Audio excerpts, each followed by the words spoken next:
Okay, and you just basically want to get this shoulder, the left shoulder, as low as possible so that you have absolute freedom to move this arm at ease, okay? Then you place this on top here, and then the other arm, of course, rotates in, and it may not come close. It might be like this, and that might be because you have to move your chest first. But if you can, you get the clasp or the bind, okay? And then once you're here, you can scoop, or wherever you are, scoop the tailbone underneath, right? This action of the pelvis rotating underneath. Back bend, like arch the back, looking forward. Rotate the chest. And you just get it up to whatever height you can. So now I'm in side angle pose. Foot on the wall. This is my front foot of side angle pose, right? So if I could, I would do this, right?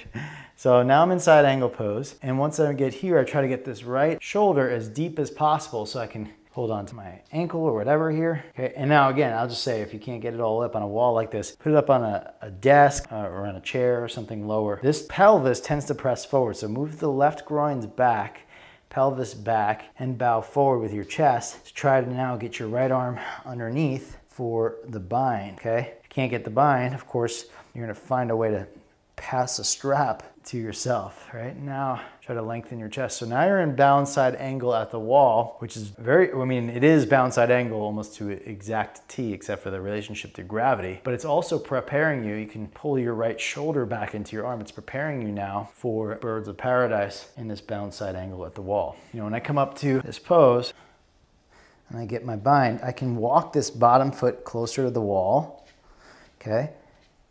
And then start to lean a little bit away from the wall and point through the top leg here, and now lift and lengthen my chest like more of a back bend. And now I'm really getting towards birds of paradise, okay, as this foot gets a little bit further away from the wall. Also, you can bend the standing leg too, another option there. You put your foot on a chair, and for most of you, just kind of a little bit more forward, maybe the front foot, this top foot turned out slightly. Most of you, this will be more accessible to come down, and you take your bind or again, your strap. But for this, I would suggest that you don't use a strap. If it's not necessary, do not use a strap, okay? So you really want to get this right shoulder snug into the right leg, and that might require a little bit more hip opening. You really want to get this shoulder really snug into your right leg in order to keep it tight. So I pull my right shoulder into my chest more, or in towards the back more, as I start to point through this bottom foot. Bend the standing leg to start to lift the gaze, lift the chest, and maybe come up to your birds of paradise preparation. I would suggest keeping the standing leg bent and finding your balance here,